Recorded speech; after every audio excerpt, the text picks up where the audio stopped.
Tranche de couple, avec Max et Guillaume, notre vie, notre monde. saison 2. Bonjour, bonsoir. Nous sommes Guillaume et Max, et nous sommes très heureux de vous retrouver pour ce 18e épisode de la saison 2 de Tranche de couple. Épisode qu'on a choisi d'intituler sobrement, très sobrement, on redéconfine. Petit rappel pour ceux qui nous rejoignent pour la première fois peut-être. Ce podcast est diffusé le lundi tous les 15 jours. Et entre-temps, on se retrouve pour quelques rappels, quelques articles, quelques petits liens, parce qu'on aime bien sourcer ce qu'on vous dit quand même, pour pas nous vous dire que des bêtises, sur notre page Facebook et notre compte Twitter, toujours tranche, le chiffre 2, couple, comme le nom du podcast. Et vous pouvez aussi nous envoyer un message, une beuglante ou un mot doux sur l'adresse email tranche, le chiffre 2, couple, @gmail.com. Et pour terminer cette introduction, on compte toujours sur vous pour faire connaître ce podcast autour de vous. Et comme toujours, si vous pouvez mettre une note et un commentaire sur Apple Podcasts, c'est encore aujourd'hui le moyen le plus efficace pour accroître la visibilité de Tranche de couple. Absolument, merci Max. Eh ben, on va commencer, c'est pas tout chousse aujourd'hui, c'est plutôt au fil de l'eau. De quoi tu vas nous parler Max aujourd'hui ? Alors aujourd'hui, je voudrais vous parler transport fluvial. Une fois n'est pas coutume. Maman, les petits bateaux qui vont sur l'eau ont-ils des jambes ? Pardon. Et oui, fin avril, en effet, a été lancé le chantier du canal Seine-Nord-Europe, véritable serpent de mer, avec l'autorisation environnementale délivrée par la préfète du département de l'Oise. Alors, le canal Seine-Nord-Europe, vous me direz, qu'est-ce que c'est ? C'est un chantier gigantesque qui vise à relier par la voie fluviale le bassin parisien, en gros ce qui relie le port du Havre à l'Île-de-France, avec les canaux du nord de la France et du Benelux, et donc de pouvoir avoir un flux continu jusqu'au port d'Anvers et de Rotterdam. Alors concrètement, il s'agit de creuser un canal d'une largeur de 54 mètres, d'une profondeur de 4,50 mètres, sur une longueur de 106 km environ, en différentes tranches, avec une mise en service complète estimée à 2028. Donc, bien sûr, il faudra aussi y aménager un certain nombre d'infrastructures autour du canal, avec 3 ponts-canaux, 7 écluses, 4 plateformes multimodales, des quais commerciaux, 2 réservoirs d'eau, 50 ponts routiers et ferroviaires. Alors, serpent de mer, parce que le projet date des années 80, qu'il a été relancé en 2008 quand il a été déclaré d'utilité publique, mais qu'avec la crise financière, il avait ensuite subi un coup d'arrêt. Bon, alors pourquoi c'est important ? Parce qu'une péniche peut contenir jusqu'à 4400 tonnes, et du coup, ça représente l'équivalent de 220 camions. Et donc, il y a un vrai enjeu environnemental pour réduire le trafic de camions sur l'axe Île-de-France-Benelux. Donc, somme toute, une bonne nouvelle pour revitaliser des options alternatives au trafic routier en Europe. C'est un peu en fait le Lyon-Turin du transport fluvial, cette histoire de canal, quand on y pense. D'ailleurs, pour la petite histoire, le Lyon-Turin va peut-être connaître un nouveau rebondissement, puisque après s'y être opposé pendant des années, Europe Écologie Les Verts a récemment annoncé dans un rapport, très très vite supprimé de leur site internet, mais malgré tout un rapport interne, que les personnes qui ont travaillé sur le sujet étaient favorables à sa poursuite et à son ouverture. Bref, affaire à suivre. Et ben moi, je vais passer sur un tout autre sujet, mais finalement, c'est tout aussi d'actualité, un peu en lien avec ce redéconfinement. On espère que c'est le dernier, on croise les doigts.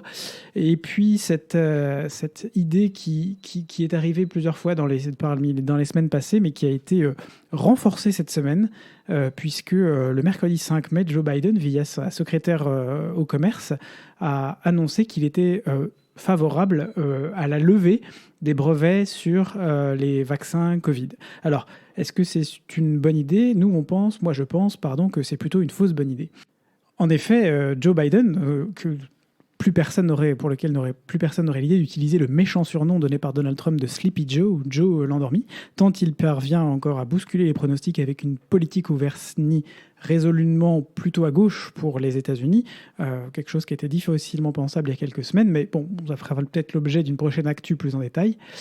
Donc, il a annoncé être favorable à la levée des brevets existants sur les vaccins contre le Covid. Bam, comme ça, pavé dans la mare. C'est une mesure qui avait été réclamée très fortement par toute une partie la classe politique européenne, notamment en France par la gauche, la France Insoumise, le PS, Europe Écologie Les Verts, qui voyaient ça comme la solution miracle pour faire avancer la vaccination et pour rendre le vaccin Covid plus accessible. L'objectif, en effet, c'est de vacciner la plus grande partie possible de la planète dans le temps le plus réduit. Ce sera la seule façon de revenir un peu au monde d'avant en stoppant la diffusion du virus largement et pas seulement localement. Sauf qu'en fait, si l'idée est belle de vouloir mettre à disposition de tout le monde en mode bien commun les brevets, elle tient davantage, en tout cas à l'heure actuelle, d'une forme de populisme court-termiste et inefficace dans les faits. C'est un peu en fait comme si vous envoyez une recette à la grand-tante Jacqueline, mais que sa cuisine est vide. C'est pas le tout d'avoir la recette, encore faut-il avoir les ingrédients pour avancer. Et Jacqueline, au fin fond de l'Aveyron, spéciale dédicace à papy et mamie au passage, enfin vaccinée, aura peut-être du mal à mettre la main sur certains ingrédients un peu bobo exotiques, genre graines de chia ou des trucs sans gluten. Et puis si elle n'a pas le dernier Q-Vapeur ou robot cuistot, voilà, ça va peut-être être plus compliqué à mettre en œuvre. C'est aussi une bonne façon de voir les choses. Si vous avez une recette Thermomix mais que vous n'avez pas le Thermomix avec les différentes fonctions, c'est un peu compliqué. Bref, avec le vaccin, c'est pareil. Lever les brevets, ok, c'est l'étape 1, mais ça n'aura aucun impact à court ou à moyen terme. Pourquoi ? Parce que le vrai problème actuellement vient des chaînes d'approvisionnement de matières premières d'une part et bien entendu de confection des vaccins d'autre part. Le monde actuel a une capacité de confection de vaccins limitée, même si elle est d'ores et déjà prévue, et ce depuis plusieurs mois déjà, des pays, notamment en Europe, se sont engagés à augmenter encore cette capacité, qu'elle augmente progressivement au moins jusqu'à la fin de l'année. Difficile d'aller au-delà de ce qui existe, en tout cas pour le moment présent. C'est le même constat que fait Le Monde dans un très bon article de décryptage qu'on vous mettra en lien sur Twitter et sur Facebook.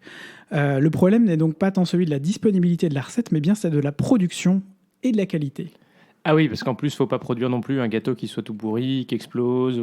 C'est ça. Et puis comme les vaccins à ARN messager sont des vaccins très technologiques et très compliqués, il ne faudrait pas se planter non plus. Absolument. La stabilité de ces nouveaux vaccins, leur efficacité est beaucoup plus importante que celle des vaccins traditionnels, notamment à virus désactivé, mais leur stabilité de transport est beaucoup plus complexe. Enfin, leur stabilité en général est beaucoup plus complexe. C'est une des raisons d'ailleurs pour lesquelles le fameux vaccin de Pfizer, au début, ne pouvait être conservé qu'à des températures de moins 70, moins 70 degrés.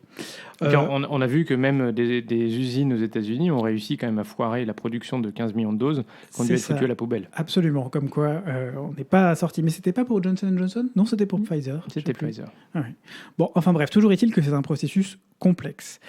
Et en gros, on ne peut pas non plus faire exploser les capacités de production du jour au lendemain sans que les matières premières suivent, sans quoi on risque de fragiliser toute la chaîne, y compris celle qui existe déjà aujourd'hui. Tu pourras peut-être, Max, nous parler à ce sujet dans un prochain podcast des problèmes qui existent aujourd'hui d'approvisionnement en semi-conducteurs. Rien à voir, mais en même temps si un peu, lié justement à une fragilisation de la chaîne de production suite à des mesures, je crois, protectionnistes prises par Donald Trump, c'est ça ? Exactement. Voilà. Ça pourra éventuellement faire l'objet d'un futur point tech. Les entreprises pharmaceutiques, en tout cas, rappellent que ce risque, ainsi que celui de la prolifération de vaccins contrefaits, toucherait probablement davantage les pays en développement, ainsi que plus généralement aussi un risque pour des atteintes à l'innovation. Cette dernière critique, ils sont rejoints d'ailleurs par le gouvernement allemand, dont le porte-parole affirme que la protection de la propriété intellectuelle est la source de l'innovation et doit le rester. Donc même si on manque de recul aujourd'hui, il faut rappeler que la plupart des vaccins utilisés à ce jour en Europe et en Amérique du Nord, en plus d'avoir été créés et produits en un temps record, sont issus du secteur privé, partiellement subventionnés parfois, mais en tout cas, toujours est-il du secteur privé. Après, si on regarde les chiffres de plus près, et les dernières déclarations notamment des dirigeants européens, on se rend compte que le vrai problème vient aussi aujourd'hui, encore une fois, on est sur une échelle de court et moyen terme, de comment certains pays, dont, aux surprises, les anglo-saxons, les États-Unis et le Royaume-Uni, n'ont exporté quasiment aucune dose ou presque produite localement. Alors que, par exemple, l'Inde aura exporté un tiers de sa production, l'Union européenne et la Chine, la moitié de sa production depuis le début de la production des vaccins Covid. Cela rend donc la déclaration de Biden encore plus vide de sens et on pourrait lui suggérer de balayer un peu devant sa porte, même si les USA ont généreusement prêté, je dis bien, des doses d'AstraZeneca, vaccin qui n'est pas homologué encore aux États-Unis, au Canada et au Mexique, qui doivent sans doute les remercier énormément. Et effectivement, c'est clair que c'est hallucinant. Ils n'ont rien exporté. Donc après, on peut bien dire ce qu'on veut. À la fin, les chiffres... voilà. C'est ça, les chiffres parlent d'eux-mêmes. Et puis, j'écoutais hier une interview du président de Moderna, du directeur général de Moderna, qui est français de nationalité. Ils sont tous français, AstraZeneca aussi, c'est fou. Et qui expliquait qu'en fait, la production, ou la conception de nouveaux vaccins, c'est quelque chose qui prend beaucoup de temps, qui est extrêmement complexe, surtout sur les nouvelles technologies comme l'ARN messager. Que ça avait requis des milliards de dollars d'investissement et que en fait c'est des fonds qu'ils ont réussi à avoir parce qu'il y a des investisseurs qui ont eu confiance et qui ont du coup investi en se disant que c'était un investissement qui serait à la fin positif et qui gagnerait de l'argent. C'est comme ça que ça marche avec les investissements privés. Et que donc si aujourd'hui le fruit de tous ces investissements était mis sur la place publique, finalement que la formule était donnée à tout le monde sans contrepartie, certainement qu'on n'aurait plus d'innovation parce que en fait, ces investisseurs privés qui ont financé le développement à perte pendant de nombreuses années de ces nouvelles technologies de vaccins ne seraient pas prêts à investir dans le développement de nouveaux vaccins et préféraient peut-être aller investir dans d'autres domaines où la rentabilité est assurée. Et si on ne remplace pas ces investisseurs par des investisseurs publics, ce qui n'arrivera probablement pas aujourd'hui, c'est plus le sens de ce qui se passe sur la planète. Voilà, comme tu dis, c'est des investissements qui seront perdus. Enfin, c'est des non-investissements et de la recherche perdue. Perdue. Voilà. Et c'est là que l'Allemagne a raison de souligner, le gouvernement a peut-être probablement raison de souligner que c'est important de conserver cette capacité d'innovation pour le plus longtemps possible. Et pour terminer, je citerai la prise de position d'Emmanuel Macron lors d'un sommet européen à Porto, puisque cette volte-face de Joe Biden sur cette histoire de brevet obligé, l'Union européenne aussi a évalué, a donné une vraie position. Emmanuel Macron qui dit « J'appelle très clairement les États-Unis à mettre fin aux interdictions à l'export non seulement de vaccins, mais aussi de composants de ces vaccins qui empêchent la production. La clé pour produire plus vite des vaccins pour les pays pauvres et les pays intermédiaires, c'est de produire plus. Lever les interdictions à l'export. » Et oui. Je terminerai peut-être juste cette actu sur deux petites informations. La première, c'est que l'Union européenne vient d'ailleurs d'annoncer officiellement par la voix et le clavier de la présidence de la Commission, Ursula von der Leyen, avoir finalisé un contrat avec Pfizer dont on vous avait parlé il y a quelques semaines pour 1,8 milliard de doses livrables entre 2022 et 2023. De vaccins de seconde et peut-être de troisième génération. Oui, l'objectif, c'est d'être en mesure de répondre aux nouveaux variants et donc d'être en mesure de faire des petits rappels avec des vaccins un petit peu boostés qui seront en mesure de répondre aux variants qui ne manqueront pas de continuer de voir le jour. Tout à fait. Et une autre nouvelle que je viens de lire là, en même temps que nous enregistrons, c'est que Pfizer vient d'annoncer qu'il allait réduire le coût de son vaccin pour les pays pauvres, pour le rendre plus accessible aussi à ces pays. On rappelle que Pfizer a différentes grilles de tarifs en fonction des pays qu'il achète. Pourquoi pas ? Écoutez, on sait que les pays ont les moyens, nos pays, on a la chance de vivre dans des pays qui ont les moyens d'acheter les vaccins à des tarifs un peu plus élevés. Enfin, 40 € pour être vacciné contre le Covid, c'est pas non plus... Oui, parce qu'on rappelle que les vaccins ARN messager, c'est les vaccins qui sont les plus chers à produire. C'est normal, hein, c'est une nouvelle technologie, c'est plus compliqué, c'est complexe, comme a dit Guillaume aussi, pour arriver à les stabiliser. Et donc, on est sur un prix de dose autour de 19-20 €. C'est ça. Donc, comme il faut 2 doses, 40 €. 15 € mais pour Pfizer, mais un peu plus maintenant pour les nouveaux vaccins, je crois. Voilà, donc des avancées importantes. Voilà, est-ce que c'est lié au fait que cette question des brevets soit revenue cette semaine ? L'avenir nous le dira. En tout cas, c'est une bonne nouvelle pour les pays en développement. Sachant aussi, mais bon, ça pourrait faire l'objet d'un autre podcast, qu'un certain nombre de vaccins iront aussi sous forme de dons aux pays en développement, y compris des Pfizer, par notamment les pays développés. Et oui, c'est l'initiative CUVAX. Absolument. Allez, on passe à la belgitude pour terminer ce point d'info. Ouais, un petit point belgitude avec un couvre-feu en forme de feu d'artifice dans la région de Bruxelles-Capitale cette nuit, enfin la nuit du vendredi 7 au samedi 8 mai, puisque nous avons eu droit à un couvre-feu, accrochez-vous, de 2 heures. Le couvre-feu a commencé à 22 h le vendredi 7 et s'est donc achevé à minuit le samedi 8. En gros, c'est le plus bref mais le plus intense de l'histoire du Covid, je crois. voilà, on a tous ressenti ce couvre-feu comme un soulagement finalement, et heureusement qu'il a duré que 2 heures. On peut maintenant à nouveau, et pour la première fois depuis presque 6 mois, ressortir sans limite le soir et la nuit. Et aujourd'hui d'ailleurs, c'est aussi les jours de la réouverture des terrasses. Max, tu veux nous faire un petit bilan de ce que tu as vu en sortant dehors? Ah, magnifique. Alors là, le temps est dégueulasse. Hein. Bon, il pleut Bienvenue pas. en Belgique. il pleut pas maintenant, mais il a plu un petit peu plus tôt dans la journée. Il fait super chaud par contre. Il fait relativement chaud, donc ça c'est agréable. Par contre, effectivement, les nuages sont assez menaçants.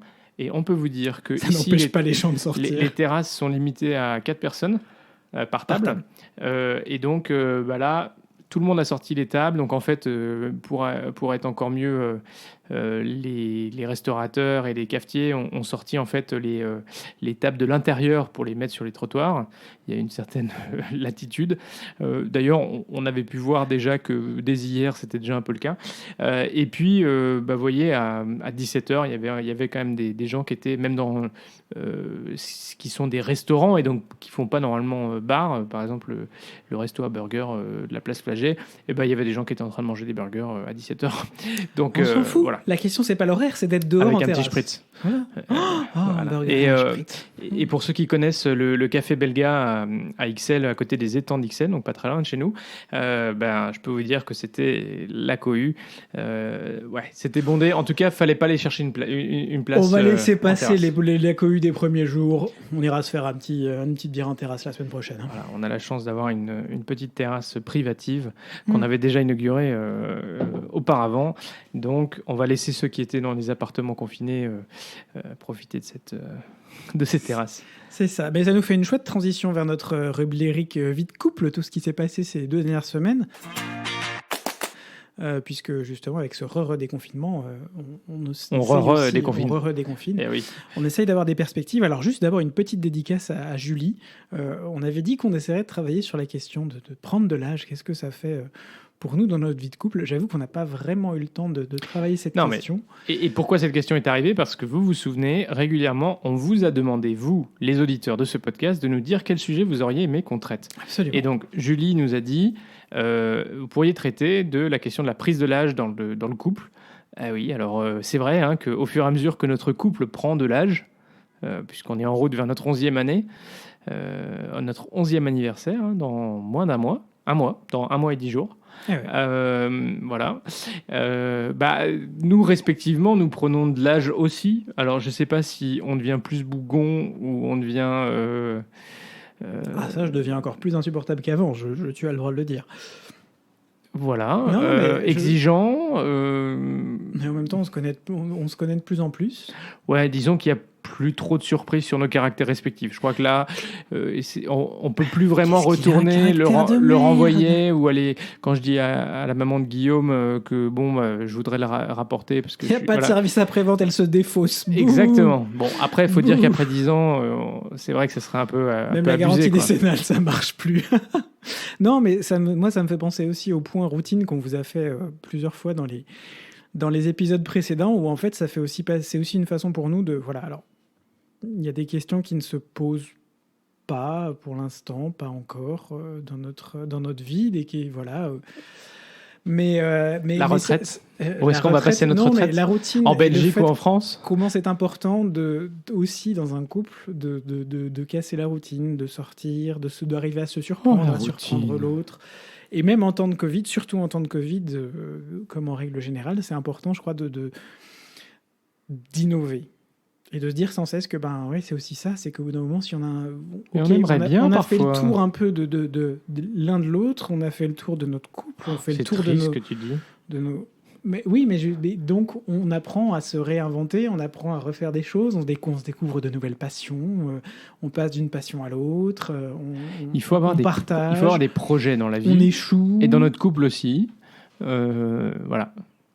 Oui, mais c'est ça. Par exemple, éventuellement passer à la voiture électrique un jour. Très important. Très important. Ça m'occupe beaucoup. C'est un des projets qui nous tient à cœur. Qui nous occupe beaucoup. En ce moment, absolument. Non, mais on dirait pas comme ça, mais c'est important de tout réfléchir. La durée du trajet, là, tu viens de m'envoyer un truc, c'est quoi Un mec qui fait Danemark, sud de la France. Qui va globalement faire Paris, le sud de la France, qui va remonter jusqu'au Danemark et redescendre. Il fait une boucle de plus de 4000 km. Et il dit qu'il a fait le trajet 17 fois depuis 2003 en Tesla Model X, donc une Tesla avec une grosse batterie. Et que là, pour la première fois, il va le faire en Audi e-tron, donc qui est la nouvelle Audi électrique, la nouvelle voiture électrique de Audi, et que du coup, il va plus avoir, forcément, puisqu'il roule en Audi, il va pas utiliser le réseau de superchargeurs de Tesla, qui, vous savez, est le plus fourni en Europe, et donc il est un peu stressé, parce que forcément, ça veut dire qu'il va devoir se reposer sur les chargeurs rapides qui sont proposés notamment par Ionity, et que il faut que ces chargeurs fonctionnent, quoi. Et c'est de mieux en mieux, hein, le réseau de recharge non Tesla est de mieux en mieux et de plus en plus fiable, mais c'est vrai qu'il est moins fourni, et puis que parfois ça bug, alors que en fait une des difficultés, c'est que le réseau de superchargeurs de Tesla, d'emblée, quand ils créent un superchargeur, ils mettent au moins 6 bornes.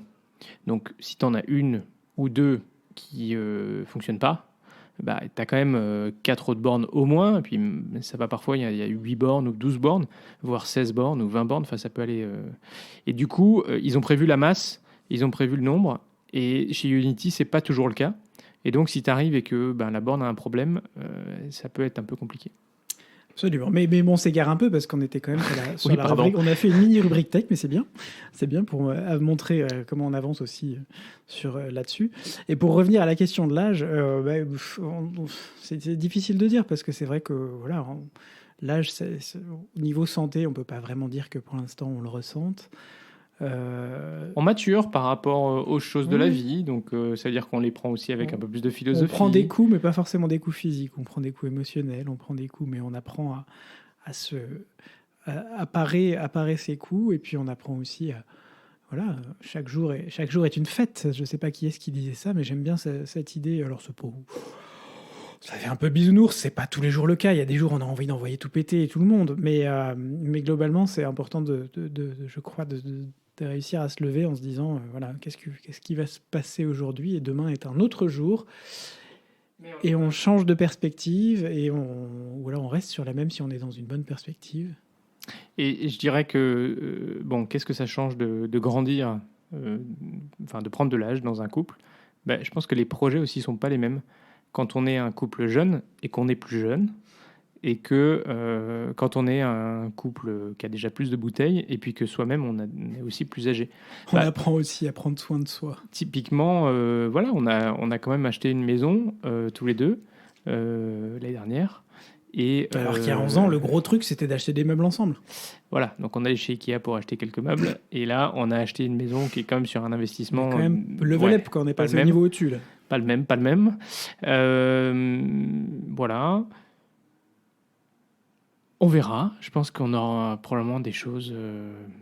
c'est une question sur laquelle on pourra revenir avec le temps aussi. C'est une question intéressante. C'est difficile de Pas de réponse extrêmement immédiate.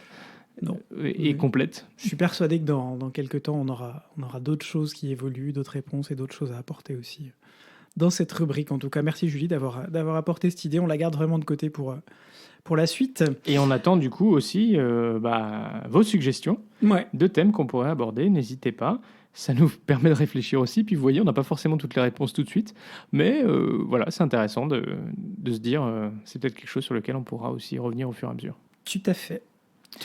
Alors, et d'ailleurs, une des choses qui nous a beaucoup... pardon. Non, vas-y. Une des choses qui nous a beaucoup occupé ou pas d'ailleurs ces derniers temps, c'est réfléchir un peu à l'été, parce que on essaye de se dire, est-ce qu'on a des perspectives? Alors il y a le plan A, il y a le plan B, il y a le plan C. Le plan A, c'est si on est vacciné complètement. Le plan B, c'est si on est vacciné à moitié. Le plan C, c'est si on n'est pas vacciné du tout. Je dois reconnaître qu'on est un peu focalisé sur cette histoire de vaccin quand même là. On est en train d'élaborer des stratégies. En même temps, on redéconfine. Donc c'est un petit peu logique qu'on soit un petit peu dans la perspective de la rouverture quand même. C'est ça. Mais on se rend compte que pour notre été, en tout cas, il y a pas mal de choses qui sont liées à ces foutues piqûres. Alors piquez-nous, donc les contingences. Oui, parce que il faut quand même dire, allons dans le thème jusqu'au bout, que côté... Alors là, je vous explique, parce que Max va vouloir couper ce montage, mais il vient de faire joujou avec son micro, et donc... Voilà, excusez-moi pour le petit bruit. Ça lui fera moins de boulot au montage. Pour être transparent, c'est vrai que la France a annoncé qu'ils allaient accélérer un petit peu la vaccination de tout le monde. Alors, elle sera ouverte à tous, la vaccination, à partir du 15 juin, mais à partir du 12 mai, en gros, on peut prendre rendez-vous pour les doses qui n'ont pas été réservées pour le lendemain. L'idée, c'est de ne pas perdre des créneaux de vaccination. Les doses, elles ne sont pas perdues. Hein. On le sait, puisqu'avec Covid List, avec les gens qui attendent à la sortie des centres de vaccination, il y a probablement très peu de doses qui sont perdues. Mais c'est vrai que c'est un peu dommage de perdre du temps parce qu'il y a des créneaux qui restent vides. Donc l'initiative est très chouette. Alors ici en Belgique, on avance progressivement, mais on n'en est pas encore là. Là, c'est toujours c'est jusqu'à 46 ans, c'est ça?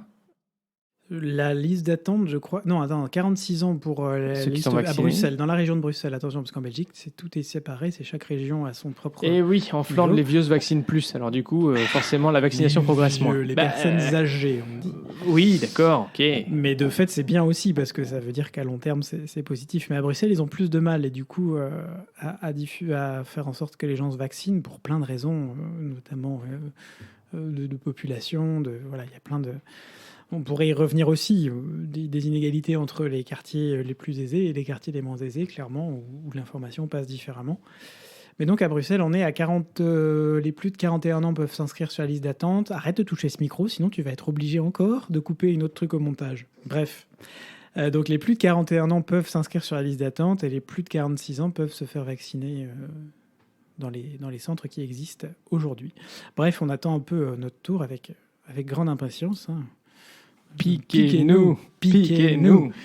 Et on a plein de projets pour cet été. On avait plein de mariages. On espère qu'on pourra en faire quelques-uns. On espère qu'on pourra découvrir comment prendre du bon temps quand même et profiter de ce genre de réunion avec pas mal de monde, tout en étant en sécurité. C'est un peu difficile de se projeter en fait. Et surtout, on pense très très fort à ceux qui ont des projets de mariage cet été. Ça va pas être parce simple, que c'est pas ça. On sait que c'est vraiment compliqué en général ce genre de moment. C'est à la fois extrêmement génial à préparer et en même temps beaucoup de stress. Et on se doute qu'avec le Covid, ça rajoute encore beaucoup de stress. Donc effectivement, je sais pas, dites-nous sur les réseaux sociaux comment vous envisagez l'été, dans cet environnement Covid avec, à nouveau, je pense qu'on a vraiment besoin de prendre l'air et de prendre l'air. Sortir. Changer d'air. Mais bon, c'était déjà le cas l'été dernier. Et puis, petite actu, petit update sur Fortnite. Parce que ça faisait un petit moment qu'on vous en avait pas parlé, mais on a été relativement bien. Alors, on a trouvé la stratégie. Il faut se connecter genre une petite demi-heure par jour au minimum pour pouvoir avoir les points. Des moutons, des Donc, pigeons. Guillaume est quand même arrivé au niveau maximum de quand tu payes pas. C'est ça. Donc, au niveau 100, quand même, bravo, félicitations. Merci. Moi, je suis au niveau 92, donc je ne suis pas loin, mais je n'y suis pas encore. Oui, mais qu'est-ce que vous voulez Ça, c'est terrible. Voilà. Pourtant, qui est-ce qui m'avait dit qu'il fallait faire des quêtes au début pour non, mais en gros, je lui ai donné tous mes secrets. Vous voyez, c'est ça le couple. On partage tous ses secrets. Et après, je me suis fait dépasser. Je me suis fait dépasser. Genre, Guillaume, il avait 15 niveaux d'avance sur moi. Bon, voilà. Et alors, c'est aussi un petit moment de... Comment dire où on s'échappe un petit peu. Parce qu'il faut quand même dire que ces 2 dernières semaines ont été assez chargées. Tant pour Guillaume que pour moi. Et du coup, c'est... Oui, je suis d'accord. Allez, Guillaume, c'est toi qui nous fais une petite rubrique culture aujourd'hui ? Ouais, alors c'est une rubrique semi-culture, semi-Europe, mais je vais vous parler de la collection européenne. C'est une initiative lancée par plusieurs chaînes de télévision, justement européennes. En France, la France Télévisions, en Allemagne, la RD et la ZDF, Arte, qui est une chaîne franco-allemande, et la SSR et la SRG en Suisse, pour proposer ouvertement un certain nombre de reportages qui donnent une image des sociétés européennes aujourd'hui sur des sujets liés aux défis contemporains, santé, jeunesse, environnement, et le tout en 5 langues, français, allemand, anglais, italien et espagnol. Vous y retrouverez par exemple les excellents reportages Le Dessous des cartes, qui sont très bons pour découvrir tout ce qui est géopolitique, mais aussi des sujets sans embâche sur l'Union européenne, ses difficultés, la démocratie, plein de sujets d'actualité et des reportages, il y en a qui sont plutôt courts, un quart d'heure, d'autres qui sont un peu plus longs, 2 heures, mais en tout cas de très grande qualité. Et j'en profite aussi pour rappeler, puisque nous sommes aujourd'hui le 8 mai, et ce qui m'intéresse, c'est pas le 8 mai, mais c'est le 9 mai. Et oui, la fête de l'Europe! Absolument, demain c'est la fête de l'Europe, alors on vous en parle un peu tous les ans, mais tous les ans on trouve que c'est un point important. Je me joins, et je pense que Max, tu te joindras aussi, mais tu me confirmeras, toutes celles et tous ceux qui réclament qu'on arrête de fêter les victoires militaires le 8 mai ou le 11 novembre, mais qu'on commence plutôt à célébrer la paix durable qu'ont amené les différentes initiatives, les différents niveaux de développement de l'Union européenne telle qu'on la connaît aujourd'hui, et pourquoi pas le 9 mai. Comme le disait Robert Schuman en 1950, l'Europe ne se fera pas d'un coup ni dans une construction d'ensemble, elle se fera par des réalisations concrètes, créant d'abord une solidarité de fait. Et je crois que c'est toujours important aujourd'hui qu'on garde en mémoire que l'Europe, c'est aussi une question de solidarité, même si au début c'était une construction économique. On est tous dans le même bateau, les histoires de vaccins et de commandes communes le montrent aussi. Voilà, et je pense qu'aujourd'hui c'est important de signaler combien cette fête du 9 mai pourrait être mise davantage en valeur et prendre du coup un peu plus d'ascendance sur d'autres fêtes un peu plus, disons, old-fashion, old school. Oui, alors bon, c'est bien parce que chaque année, autour du 8 mai et du 9 mai, on fait les mêmes oui, et du 11 novembre. Je l'ai dit. On fait les mêmes points, donc c'est bien qu'on est cohérent. Alors, je pense que c'est important quand même de commémorer ceux qui sont tombés pour nos pays. Et donc, une journée de mémoire, on est d'accord. Avoir une journée de mémoire commune.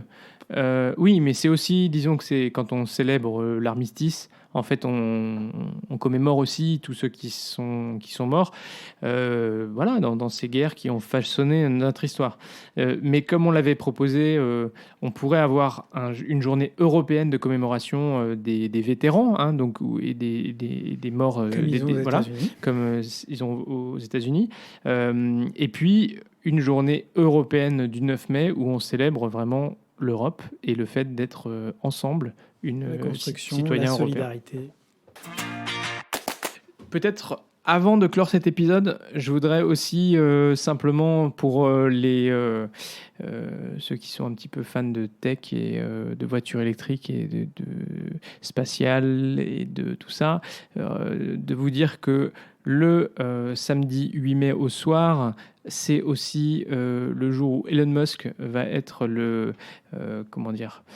c'est lui qui va être l'animateur d'un show aux États-Unis qui est très connu, qui s'appelle le Saturday Night Live. C'est en gros une soirée de comédie qui a lieu tous les samedis soirs. Et donc, ça va être assez intéressant parce que Elon Musk n'est pas quelqu'un de nécessairement très drôle. Et certains de ces soirées où ils ont fait venir des gens qui n'étaient pas très comiques ont fait un peu des flops. Donc, on va voir. Ça pourrait être une expérience intéressante. Mais en tout cas, on vous dira ce qu'il en est. Et alors, micro-rubrique tech aussi, puisqu'on est dans l'espace et dans toutes ces histoires-là, je voulais juste signaler que Thomas, voilà... on vous en avait parlé la dernière fois. On en a parlé la dernière fois, tout à fait. A diffusé en premier le nouveau titre du groupe Coldplay dans la station spatiale internationale. Voilà, il a eu je ne sais pas si c'est un honneur, mais en tout cas cette joie de diffuser en exclusivité ce nouveau titre qui s'appelle Higher Power, un plus grand pouvoir. Et il a continué à nous envoyer des photos magnifiques depuis l'espace. Ah oui, allez voir ses profils. Vous pouvez aller voir sur son profil Flickr, son compte Flickr ou sur Twitter. C'est absolument magnifique. Et on vous invite même à les regarder depuis votre ordinateur. Vous aurez comme ça les photos en haute définition. C'est très, très chouette. Voilà, c'est déjà la fin de cet épisode, je crois. Hein.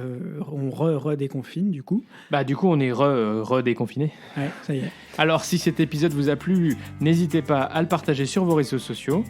On vous retrouve dans tous les cas pour un prochain épisode dans 15 jours. Et d'ici là, sur Twitter et sur Facebook. Gros bisous. On continue à sortir masqué, même si on redéconfine. Pour l'instant. Hein. Et on se revoit très vite. Pour de nouvelles tranches vitaminées.